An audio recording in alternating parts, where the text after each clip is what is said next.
né? Então, gostaria aí de agradecer aqui a minha parceira Marli, né? Primeiramente aqui comigo novamente, Marli. Muito obrigado, viu? É sempre um prazer muito grande estar trabalhando contigo aí. Eu me sinto muito honrado de estar com tua presença aqui, tá? Sei da sua capacidade e do quanto você é ocupado aí, da tua dificuldade no dia a dia aí de fazer esse tempo aqui com a gente, tá? Bem, então, sendo assim, Marli, a palavra é sua, fique à vontade e muito obrigado novamente. Eu que agradeço o convite seu e do grupo aí da UNB. Eu estava no primeiro, né? Então é bom saber que está no quinto, que vocês continuam com um grupo forte de gestão de projetos, né? Atuantes. Então, bacana, né? Eu fui até ver a apresentação do primeiro Do colóquio, primeiro, né? Para ver fizemos se presencial, né? fizemos presencial lá na UNB, foi muito A legal. gente passou para o online por causa da pandemia, mas aí mantivemos, né? É, é verdade. E então, bacana, né? Eu fiz então uma retrospectiva aí das pesquisas mais recentes aí dos últimos anos, né? Para a gente olhar, né? Tudo que a gente está investindo de pesquisa, ou seja, que a gente acha promissor, né? Então, tanto resultados mais recentes como as coisas que estão aí no pipeline que a gente está estudando, né? É, ficou um mosaico, né? Porque eu escolhi o tema de desafios e oportunidades de pesquisa, né? Então, mostrar um pouquinho para onde a gente acha que está indo e onde vale investir em termos de pesquisa. Vou compartilhar aqui com vocês a apresentação, então. Como eu vou usar o módulo tela cheia, eu não vou ver vocês. Então, se quiser interromper, abrir o áudio, tá? Porque eu não vou enxergar vocês. Vou pedir para alguém me dizer se já está no módulo de apresentação, se vocês já estão vendo. Já está, professora. Ótimo. Bom, então, para quem não me conhece, eu sou Marli Monteiro de Carvalho, sou professora lá no Departamento de Engenharia de Produção da Escola Politécnica da USP. Aqui essa foto é lá do nosso departamento, né? Então a produção fica aqui, logo perto do Monumento a Ramos de Azevedo, vizinho do IPT. Né? Então, prazer, se vocês quiserem visitar a gente está sempre lá.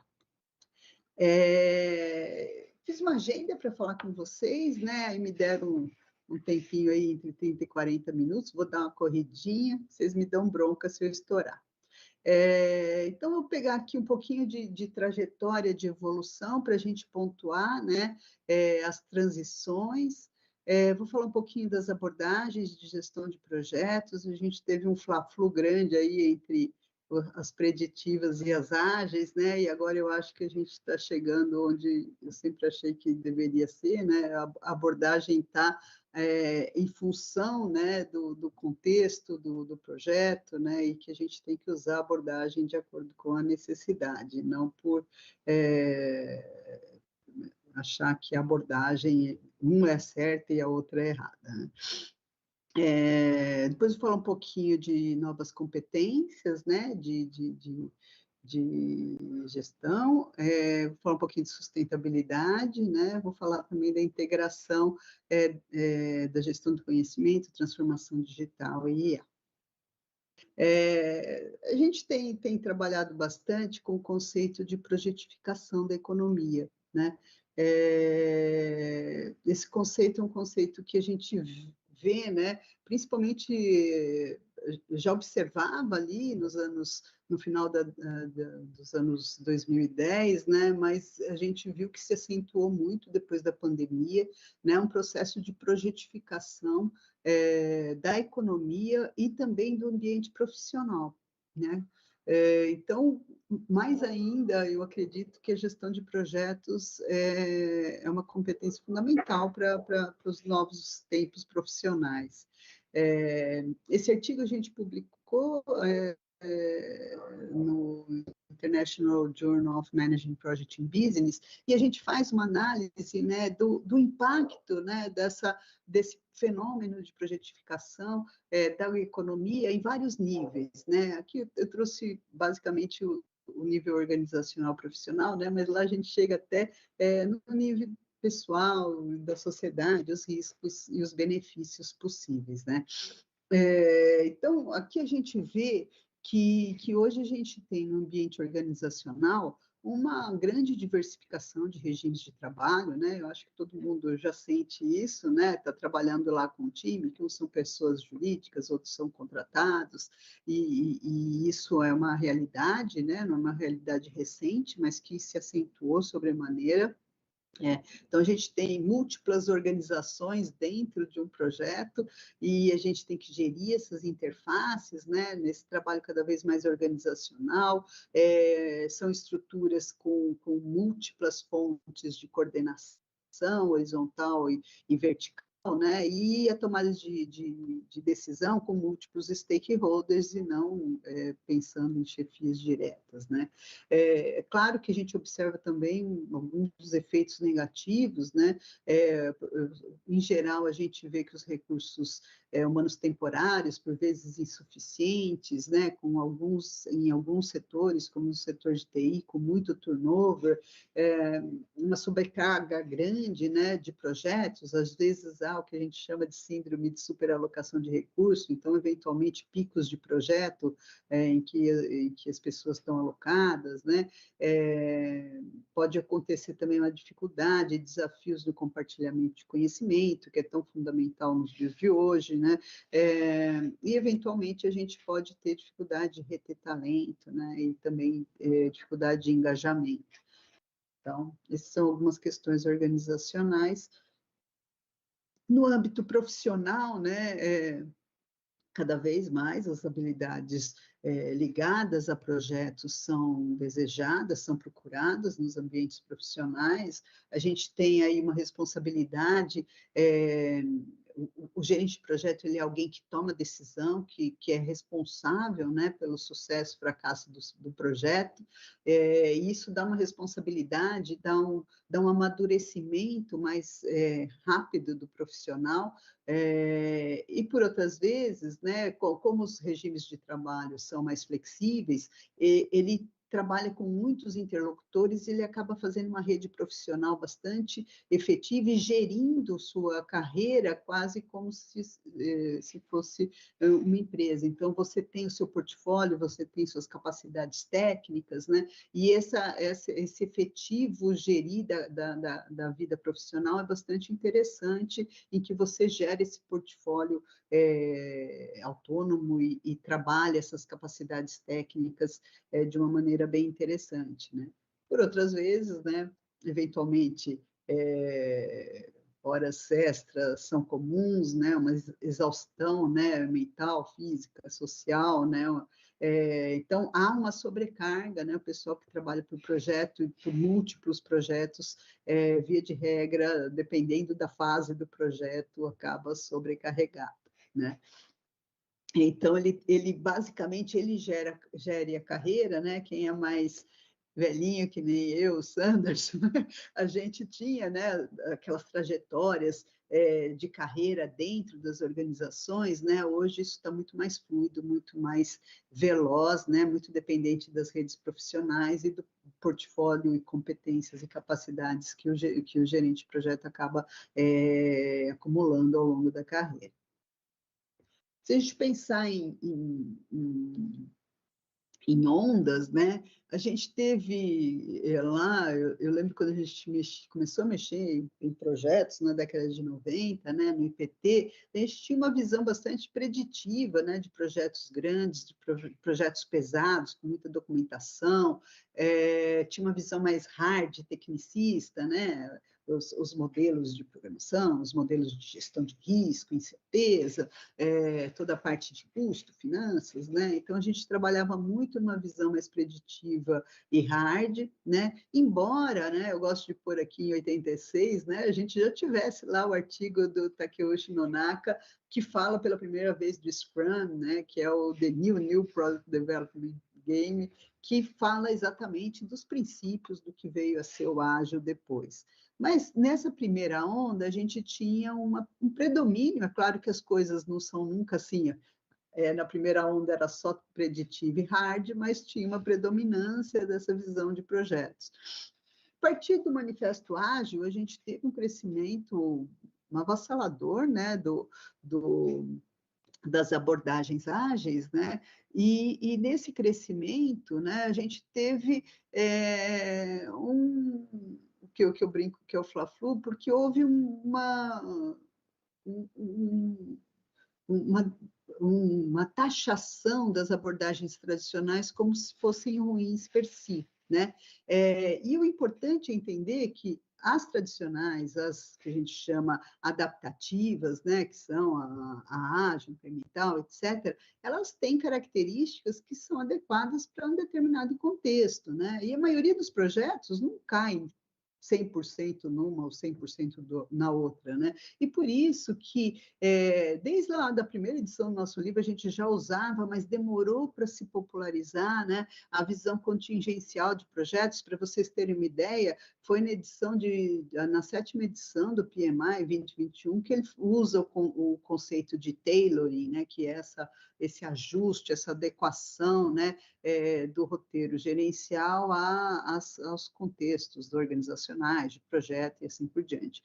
Né? Mas é algo que vinha, né? A gente usou em 2005 no nosso livro, e sempre teve, mas o Schenher, já no artigo dele na Organizational Science, que era One Size Does Not Fit All, né? Já falava dessa importância de adotar abordagens contingenciais, né? E já vem da literatura também de administração, mas ela demorou para entrar em projeto, né? Eu estou falando isso porque, assim, a abordagem híbrida, ela, na verdade, é a que mescla de acordo com as contingências contextuais do projeto e organizacionais, né? E que deve ser predominante, porque a maioria dos projetos não é 100% ágil ou 100% preditivo, né? Então, mas a segunda onda foi marcada, sobretudo, né, pelas abordagens ágeis e pela visão soft de gestão de projetos, um crescimento muito grande, né, da preocupação com as competências comportamentais do gerente da equipe de projeto, né, mais no final, né, ali dos anos próximos dos anos 2015 para frente, já uma preocupação grande com resiliência, né, mas um contexto aí mais efervescente, então, das soft skills, como a gente trata normalmente, né? E agora a gente está enfrentando toda uma nova transição, que é a transição alicerçada pela transformação digital, a inteligência artificial no contexto de projetos e a necessidade de uma preocupação maior de sustentabilidade, né? A gente teve, para vocês terem uma ideia, como foi tardio, o primeiro special issue do International Journal of Project Management, que é o principal jornal da área acadêmica da área de projetos, primeiro special issue sobre sustainability foi em 2017. Então, é algo que demorou para entrar na pauta de pesquisa, mas agora parece que entrou de fato, né? Então, aí a gente vai falar um pouquinho dessa transformação. Então, com relação às abordagens, né, a gente tem aí um contínuo, né? Um contínuo em que o que cai 100% em preditivo, que eu posso ter um escopo sem ambiguidade, que vai ser trabalhado através da partição em termos de detalhamento, custo, prazo, risco, etc., né? Com requisitos bem definidos, né? Então, todo o processo de complexidade desses projetos gerido a partir do particionamento, né? Por outro lado, a gente tem projetos do tipo ágil em que a gente não sabe direito o escopo demora a ser congelado, então a gente está ali sempre trabalhando a complexidade a partir de ciclos iterativos, né? Tentando chegar, né, aonde o cliente quer, entregando, né, releases temporários já para o uso do cliente, né? Então eu posso ser ágil, eu posso ter esses ciclos adaptativos, porque eu estou ali trabalhando, time integrado, cliente junto, a evolução do trabalho é incremental, né? Então, são o tipo de projeto que encaixa 100% no que seria uma abordagem ágil, né? E adaptativa. E no meio desse contínuo, a gente tem a maioria dos projetos, né, que por vezes tem elementos de gestão preditiva, por vezes tem o adaptativo, e a gente precisa fazer uma receita, né, que é o que a gente chama de hibridizar, né? Então, a gente precisa ali construir um roadmap, entender quais são as variáveis contingentes, né, ter esse conceito, né, do que interfere, né, na gestão, para que eu possa desenhar o melhor roteiro, né? Na literatura, a gente usa muito terminologia contingencial, mas na prática veio o nome de tailoring, né? Vou ajustar, né? Vou ajustar o terno ao cliente, né? Então, aqui a gente vai ajustar a gestão, o roteiro gerencial, usando do que eu tiver de melhor metodológico ali, geralmente numa receita híbrida. Né? Então, é o que a gente chama de contingenciamento ou tailoring, eu não vou entrar em detalhes, mas é um pouquinho do que a gente tem trabalhado bastante em pesquisa. Isso veio muito forte no nosso grupo quando a gente começou a ser procurado para discutir os problemas do ágil escalado, né? Então, não sei quantos de vocês estão acostumados para o ágil escalado, mas o ágil escalado é quando a gente está trabalhando o ágil em ambiente multiorganizacional, equipes grandes, né, com muitas interfaces, e aí a ideia de você expandir os valores e princípios ágeis para o escalado, por vezes é muito difícil, né? Por quê? Porque o princípio da documentação mínima, se eu estou num projeto que é um consórcio, que tem múltiplas organizações executoras, que tem o Ministério Público olhando, que tem... a documentação mínima não é uma opção, né? E se eu tento fazer o ágil escalado, isso vira uma complexidade. Projetos que têm arquiteturas complexas, muitas interfaces, gestão de requisitos, gestão de arquitetura de projetos escalados começa a ficar complexa, muita coordenação de time, né? Times de mais de 100 pessoas dispersos nos vários continentes, o que é bem comum hoje em ágil escalado. Então, essas são questões que apareceram muito forte na problemática de gestão de projetos. Você sai de uma abordagem preditiva, que em alguns momentos facilita coordenação, governança e interlocução, por uma abordagem que é flexível, que é ágil, mas que, por vezes, você perde um pouco o controle de coisas importantes em projetos complexos, né? Em termos de áreas, né, de conhecimento em projetos escalados, projetos que usam o ágil de forma escalado, a gente, então, verificou questões, barreiras em relação à gestão de cronogramas, né? A questão da comunicação fica bastante complexa, né? E a própria gestão do escopo, requisitos, arquitetura fica um pouco confuso, né? Desse estudo, né, são dois orientados, os dois já defenderam, né, tanto a Paula como o Josivan, mexeram com isso, né, então a gente, tanto naquele artigo como nesse, que está submetido, tem processo de revisão, a gente trabalhou esses conceitos e como isso impactava no sucesso, né, de projetos que usam ágil em ambiente de larga escala. E aí, o que a gente percebeu nesse trabalho em particular é que se a organização usa o ágil, faz uma transição mais rápida para o ágil, ou se ela tem uma maior maturidade nas metodologias ágeis, isso faz muita diferença em conseguir usar no ambiente de ágil escalado. Esse que a gente chamou de organizational readiness é justamente esse preparo da organização no uso das abordagens ágeis e ágeis escaladas, que tem que ser muito bem desenhada no nível organizacional, inclusive com ferramentas aí de suporte, que depois a gente vai falar lá, acabam rebatendo na nossa outra temática, que é a temática mais ligada à questão, de tecnologias, né?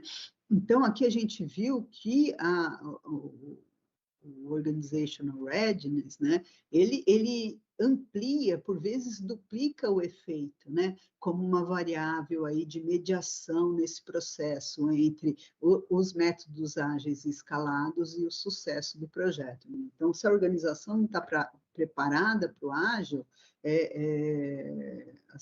principalmente em alguns elementos, né, que eu não entro em detalhe, é bem complexo, por vezes temerário, usar o ágil escalado. Em termos de novas competências, né, a gente falou ali uma primeira onda mais hard, uma segunda onda mais soft, né, de gestão de projetos, né? Então, a primeira onda mais focada em ferramentas, técnicas, habilidades da gestão, e a outra mais ligada com questões interpessoais, sociais, liderança, comunicação, né? E nessa primeira onda e nessa segunda onda, a gente brinca que o efeito delas é que a gente precisa de um gerente de projetos ambidestro, né? Ele precisa, sim, ter as soft skills, e cada vez mais, né? E porque os ambientes estão cada vez mais complexos, né? A gente está trabalhando em ecossistemas bastante, com muitas conexões que exigem essas habilidades interpessoais, sociais, essa liderança, essa coordenação, essa negociação, mas essa complexidade exige também as abordagens hard. As abordagens hard, depois a gente vai ver, elas vão ter uma interação diferente com os processos de inteligência artificial e outros processos que estão emergindo agora, né? Aqui pegando, né, para pontuar aí, o Fórum Econômico Mundial, né, o ano passado soltou, né, essa análise, né, de quais seriam as habilidades essenciais, né, ainda não, geralmente sai por agora, né, o de 24, mas o de 23 falava que as habilidades ali no momento presente, né, mais importantes seriam pensamento analítico, crítico, resiliência, flexibilidade e agilidade, motivação, autoconhecimento, curiosidade e aprendizagem contínua, ou seja, uma característica bastante inovadora, né? E resiliência, a gente sabe que em projetos tem sido cada vez mais crítico, né? E aí, por outro lado, quando ele aponta perspectiva futura, tanto o pensamento analítico como criativo, como a resiliência, continuam ali presentes, né? Que são características bastante de soft skills. Só que aí entra também a necessidade de requalificação em termos de inteligência artificial e Big Data, né? Só para fazer aí um contraponto, né? A nossa pesquisa que usou os anúncios de emprego, né, que explicitamente procuravam por gerentes de projeto, lá naquela oportunidade a gente via um predomínio das abordagens das competências comportamentais e estratégicas, já ganhando fôlego em termos das competências gerenciais, de gestão de projetos, né, que depois se acentuaram ainda mais, né? Outro aspecto que a gente começou a ver cada vez mais presente e foi pesquisar foi associada à habilidade de resiliência à questão da improvisação em projeto, né? Tanto a improvisação sem restrição de recursos, como a bricolagem que a gente vê que é a improvisação com restrição de recursos. Então, esse ambiente, né, de improvisação, no ambiente turbulento que a gente está vivendo, tem crescido muito, né? Então, as fontes, né, de contingenciamento, né, quer seja a complexidade do projeto, o nível de incerteza, a pressa de execução, a urgência, a despeito da origem, né, a gente tem cada vez mais que usar recursos associados aí à maior improvisação em projeto, e aí todo um repertório tem que ser construído para dar essa adaptabilidade, para dar essa possibilidade, né, de flexibilidade e resiliência. Então, a gente está fazendo um guarda-chuva grande, né, que não só foca em resiliência, não só foca em improvisação, mas um repertório grande aí de elementos que ajudam, né, a equipe e o projeto ser mais flexível, ser mais adaptativo, né, e responder rápido às mudanças e às contingências, sejam elas da origem que for, né? Esse é o trabalho do João, também ainda está em processo, ainda não foi publicado, né? E o trabalho do João, a gente buscou relacionar, né, dentro das soft skills, as competências comportamentais, né, pessoais, comportamentais. Tem uns autores que chamam personal competence, outros chamam behavioral competence, mas, via de regra, essas competências já estão bem consolidadas aí, né, na literatura de projetos, e quando a gente fala em resiliência, a gente acabou identificando duas dimensões de resiliência, e a gente achou interessante também a relação de mediação entre elas, né? Por quê? Porque a gente viu que tem uma resiliência que tem mais, que é o que a gente chama da força pessoal, né? Aquela pessoa que é otimista, tem uma estrutura, estilo, tem uma autopercepção de si bastante forte, e consegue regular suas emoções também de uma maneira efetiva, e a outra dimensão, né, que estão sempre muito associadas com as literaturas de resiliência do indivíduo, né, que é diferente, por exemplo, da literatura de resiliência de supply, por exemplo, né? E a outra é aquela que fala mais da capacidade, da agilidade de resposta, né? Então, essa de alcançar as pessoas, de mobilizar as pessoas, de ter recursos sociais, de ter né, toda uma eficiência pessoal que transforma a resposta bastante rápida, né? Então, esse trabalho é um que a gente está submetido também. Com relação à tendência de sustentabilidade em projetos, né, a gente estudou muito, acho que tem 9 textos nossos, dos quais 2 são bem seminais, né, de projetos, né, bastante citados, né. Esse, né, que é mais um modelo de equações estruturais, em que a gente trabalhou aí a sustentabilidade de projeto com foco no produto, serviço ou resultado do projeto, e com foco na gestão, né? E sempre também fazendo uma discussão, não tanto nesse artigo, mas em outros, que isso está encapsulado aí no que a gente também tem que interagir na sustentabilidade da organização, né? E aí foi bem legal que a gente trabalhou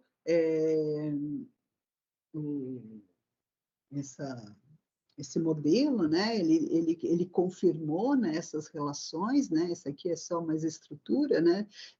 Mas ele confirmou a relação, e ele confirmou, além, né, de validar, né, o construto de gestão da sustentabilidade do projeto e do produto, ele também mostrou a relação disso com o sucesso do projeto, que é algo bastante conflituoso, né? Então tinha bastante discussão sobre isso, e ele mostrou um resultado positivo, significante, né? E ele também mostrou que o impacto socioambiental, né, aqui no impacto de sucesso, aquele tradicional, né, para o negócio, né, para eficiência, eficácia, etc.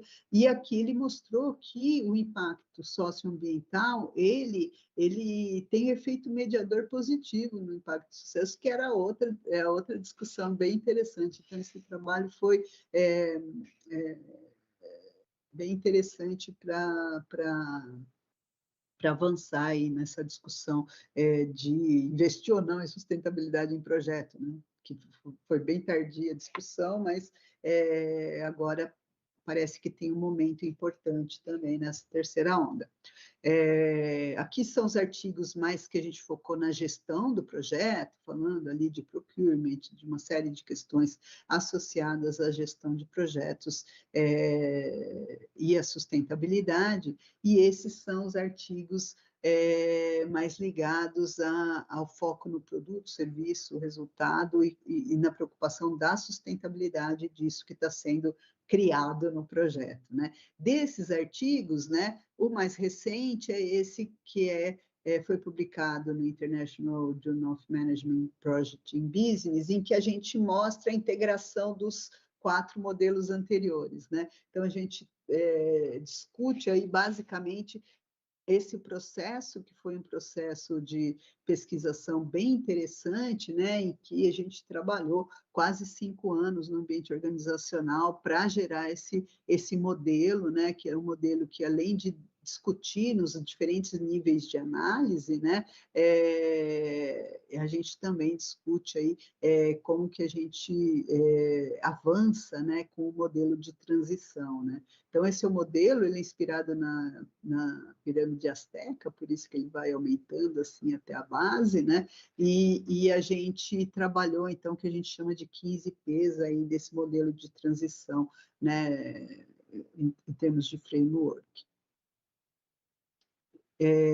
A gente sempre me incomodou que a gente trabalhou muito mais, né, e melhor a dimensão ambiental da sustentabilidade do que a social, e agora a gente está investindo bastante, né, não só nesse, né, mas no grupo de Business Model Innovation, na sustentabilidade social, no papel da mudança baseada em projeto, na transformação, na inclusão social. Então, a gente está trabalhando, esse é um dos artigos, a Mariana é uma doutoranda lá, do programa, e a gente está trabalhando, então, a gente vê, né, que o papel, né, BOP, né, a base da pirâmide, todos os processos, projetos, né, de inovação com foco na base de pirâmide, a gestão de projetos ela é fundamental, né, para estruturar. Então, a gente está desenvolvendo por aí a parte social e também está olhando no empreendedorismo social elementos, né, que é a gestão de projetos, os diferentes modelos, né, de gestão de projetos, adaptativa, preditiva, ágil, e como é que eles interagem com a inovação social e como é que eles podem ajudar nessa transição, inclusão social. E aí, falando então do terceiro elemento de integração com a transformação digital, né? A gente trouxe também a gestão de conhecimento, porque se fala muito de transformação digital, IA em projetos, mas se esquece que a gente tem uma literatura e uma trajetória de gestão de conhecimento em projeto que sem o conhecimento a gente não tem a IA. A IA vai fazer os processos de aprendizagem, vai fazer... Aonde se eu não tenho a gestão de conhecimento do projeto bem feita, né? Então, a gente, desde o começo, nosso grupo tem bastante expertise aí na gestão de projetos, de gestão de conhecimento, então a gente alicerçou as nossas discussões de IA, sobretudo nas questões de gestão de conhecimento, competências e capabilities associadas, né? Então, a gente está nesse ponto na nossa equipe. A gente tem trabalhado nessas vertentes aqui, né? Então, a questão dos digital twins, né? Mais, é um linguajar mais da indústria mais de tecnologia, né? Mas na área de construção a gente tem o BIM, e o BIM está bem avançado, tanto é que a maioria dos projetos, das pesquisas mesmos, a gente alicerçou em BIM, porque você tem uma amostra muito maior, até porque desde 2021, a gente tem aí um decreto que sugere o uso do BIM, e a gente já tem tido até uma discussão muito grande na área, né, os gerentes de projetos mais sêniores, né, que têm dificuldade com BIM, né, reclamando dessa mandatoriedade do BIM, mas o fato é que esse ambiente virtual veio para ficar, não só no projeto, mas também no controle do projeto, né, usando elementos de realidade aumentada. Os times virtuais passaram a ser uma verdade e a transição hoje é bem forte, né? A maioria dos times trabalha remoto, e aí a gente tem, não que não tivesse literatura, né, porque gestão de projeto distribuída no setor de TI já era uma realidade há décadas, mas hoje a gente tem essa realidade tomando contextos que não têm o preparo adequado para isso, né? Vamos discutir um pouquinho. A IA, né? Então, existe né, como vocês viram, está lá, né, no Fórum Econômico Mundial, é uma competência que tem que ser, né? A engenharia de prompt tem que entrar na pauta de aprendizagem, né? Existem, por exemplo, o Gartner Grupo, que é aquele que faz aquelas pesquisas de sucesso em projeto, com certeza vocês já viram algumas, ele diz que até 2030, ou seja, logo, né, 80% do gerenciamento de projetos vai ter incorporado de uma maneira bastante efetiva elementos de IA, né? IA, Big Data, aprendizado de máquina, processamento de maneira geral. Então, a gente tem esse estudo também do PMI, né? Que também coloca aí um mercado grande, crescente, veloz, né? Fala que as áreas com maior influência são as de orçamentação e programação, né, e controle, e comunicação também por conta dos algoritmos de linguagem natural, né, e os chatbots, né. A maioria dos softwares, né, se pegar o MS Pro, já tem as suas versões com inteligência artificial, né, trabalhando ali nas planilhas, nos cronogramas, né, e algumas delas já mais sofisticadas, incorporando algum mecanismo, né, de diálogo, que você pode fazer perguntas do tipo ChatGPT. Na área mais de contratos, procurement, a gente vê um crescimento das pesquisas de blockchain aplicadas a projetos, né? Blockchain já tem uma pesquisa bastante abrangente, mas aqui no contexto de projeto. Na parte de times virtuais, então, né, a gente viu, principalmente nas equipes aqui no Brasil, o povo foi tudo para virtual, mas sem o adequado investimento em infraestrutura e tecnologias, né? Então, foi uma transição bastante ruidosa, com muito problema nessa transição, o povo falar, as abordagens ágeis foram as que mais sofreram, porque elas tinham muito alicerçadas nos seus processos e nas suas interações, nas suas reuniões de feedback, o processo corpo a corpo, que foi perdido de alguma maneira e está sendo agora retrabalhado, né? Aqui, só para vocês terem uma ideia que essa transição aí pulou quase uma década, né? Então, hoje, o crescimento aí dos times virtuais bastante exponencial, né? Ele vinha numa marcha não tão acelerada, mas depois da pandemia a gente mudou de patamar.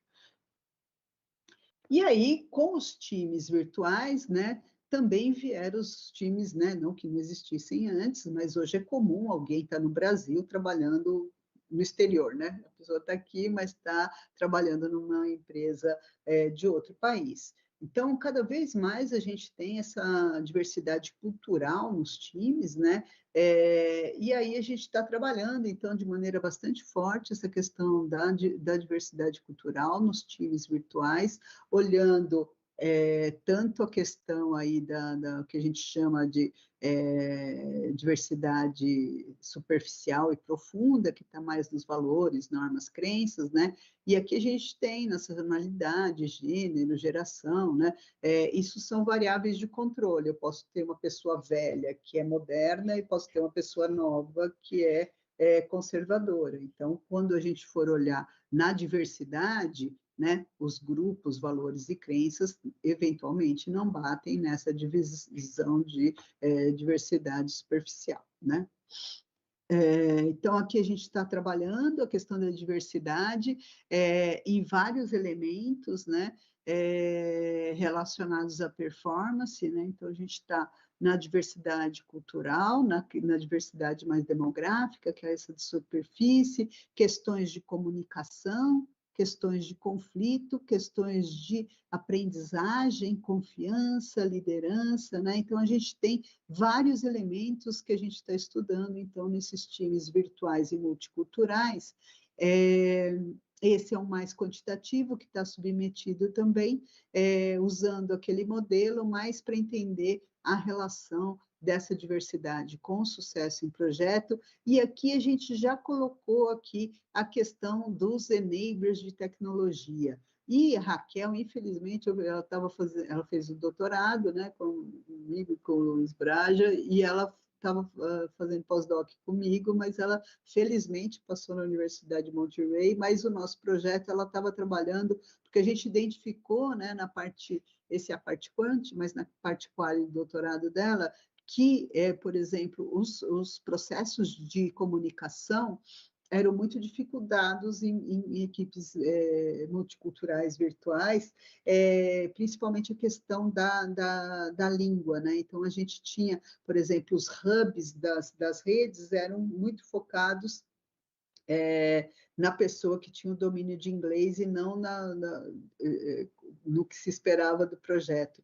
Então, a gente começou a trabalhar com assistente virtual de IA para trabalhar esses problemas de dificuldade de comunicação nos times virtuais, mas agora acho que a gente vai dar uma paradinha, não tem resultado ainda de pesquisa, mas é uma área que a gente está investindo, né? Também os times culturais, a gente olhou questões de individualismo e coletivismo, né? Esse trabalho a gente fez com o pessoal do Politécnico de Madrid,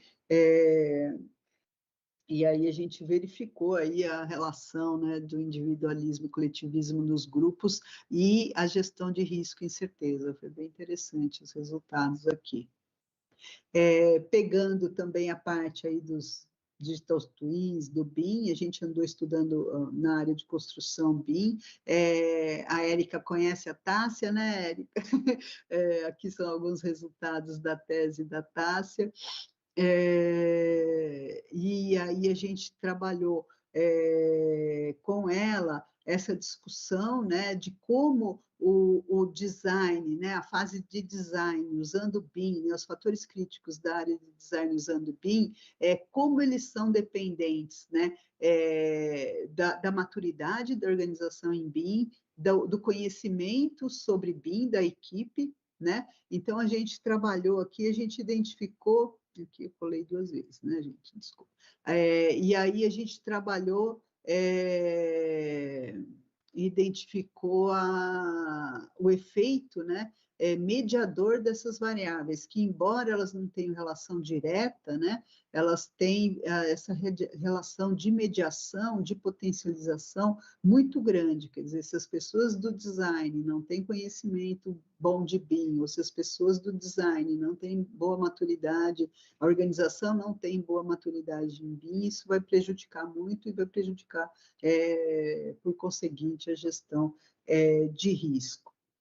E aí, esse é outro trabalho que a gente está submetido, que é bem interessante, que a gente tem verificado, esse foi a monografia do João, e o Josivan e a Aline também são lá do grupo,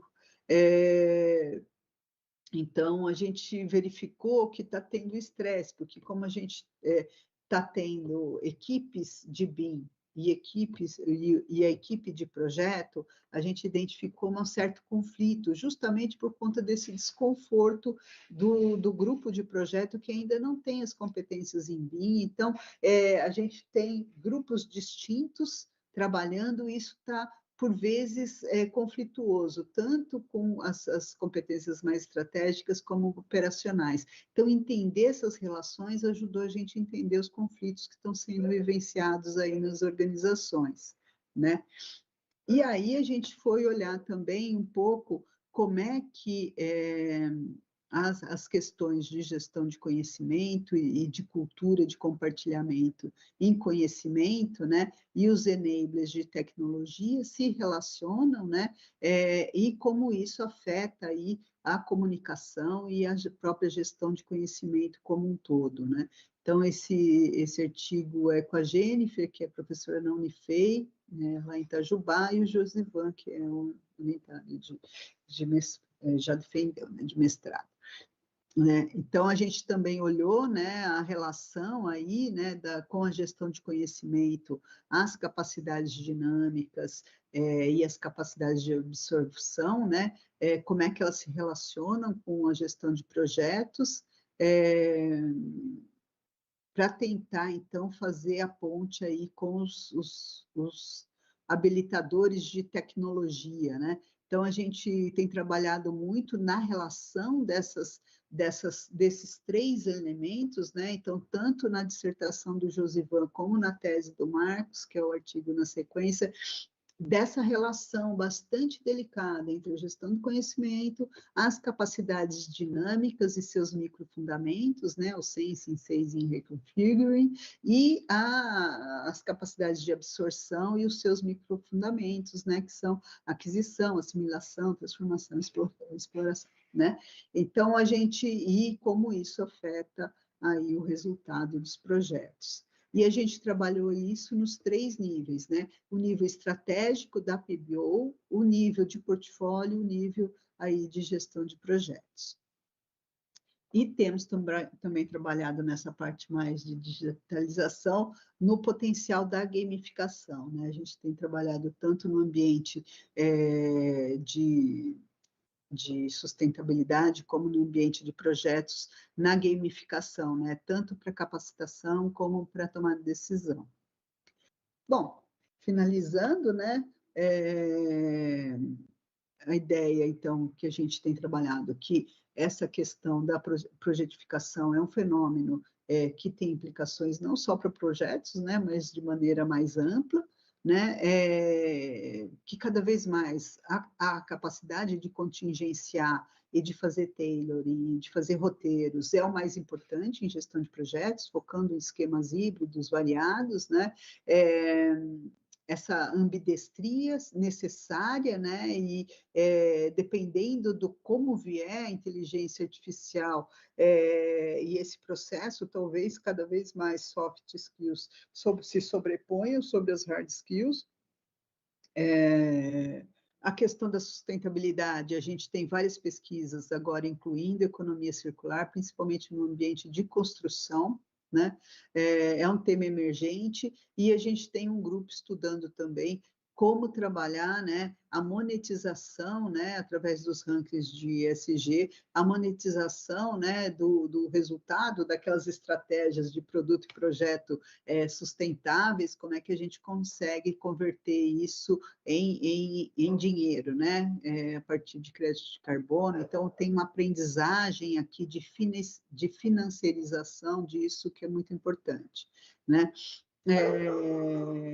E aí essa relação, né, agora cada vez mais do processo de inovação, aprendizagem, etc., ligada às novas tecnologias, né? A gente cada vez mais vai melhorar, mas para fazer isso a gente tem que ter uma boa gestão de conhecimento, a gente tem que ter a gestão de conhecimento para poder revisitar e reaprender e reconfigurar, né? Então, um escritório de projetos que faça bem a sua gestão de conhecimento, a hora que ela absorve a capacidade de IA, ela alavanca muito mais inovação e resultados do que alguém que não tem uma gestão de conhecimento, porque não tem o processo de aprendizagem, vai ser em cima do quê, né? Só do projeto em curso.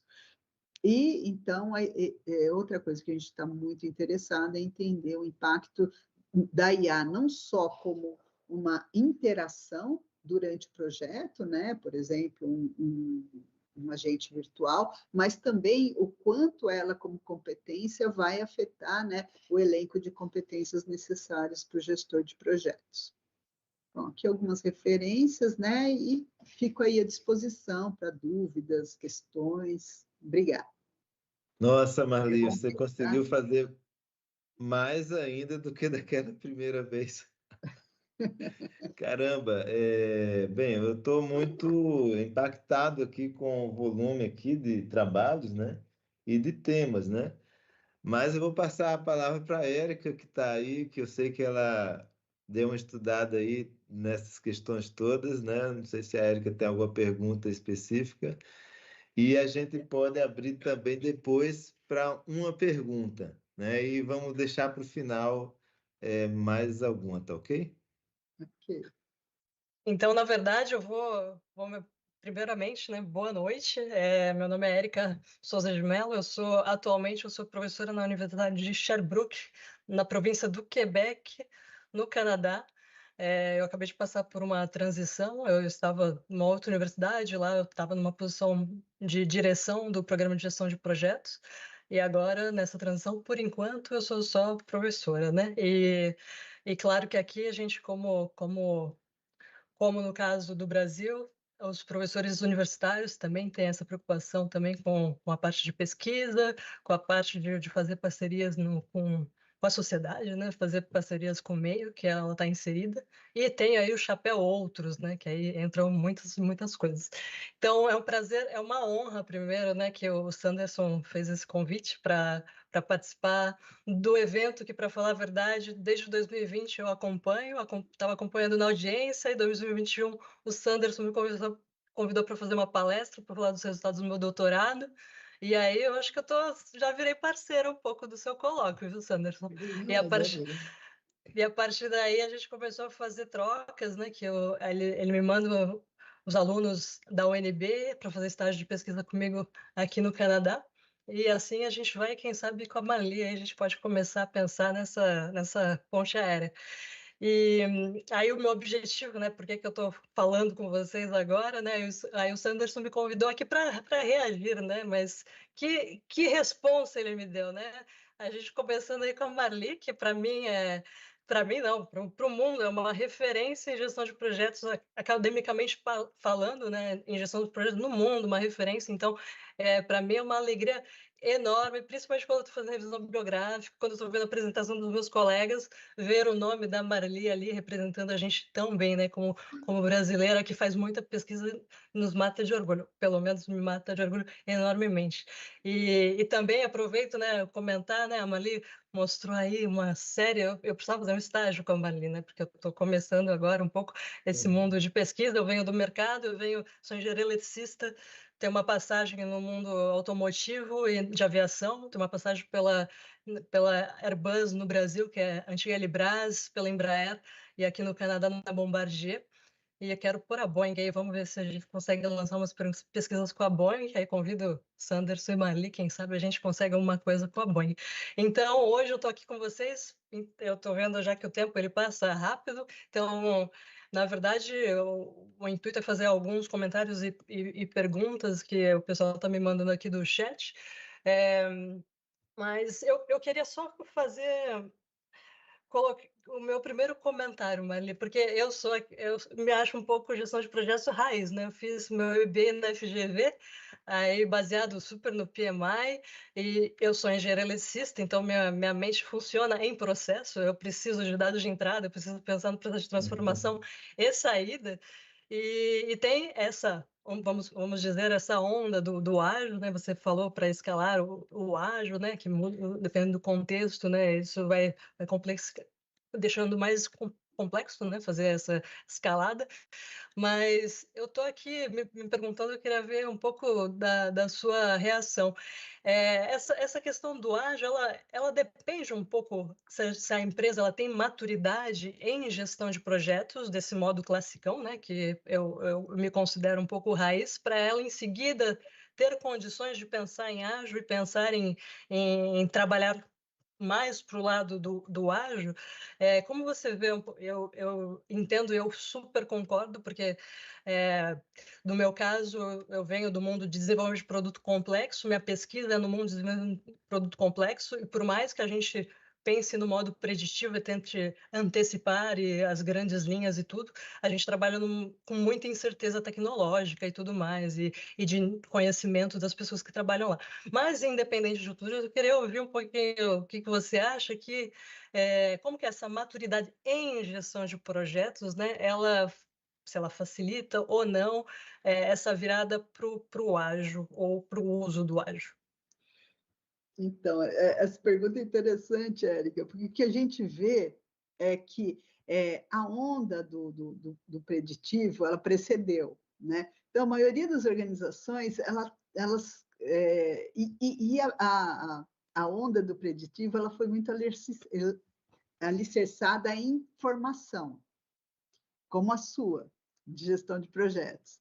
E aí, o que a gente vê? As empresas têm essa formação, e aí elas fazem a transição para o ágil. O ágil, o treinamento é muito mais rápido, né?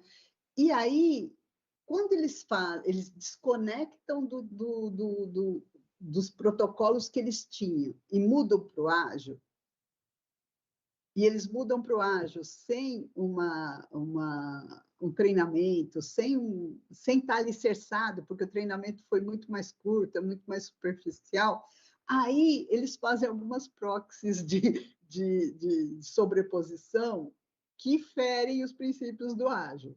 Uhum. Então, por exemplo, no ágil, o time é semi-autônomo, isso é uma premissa fundamental do ágil, né? É uma visão sociotécnica de autonomia. A empresa tem a tradição de ter o gestor de projetos.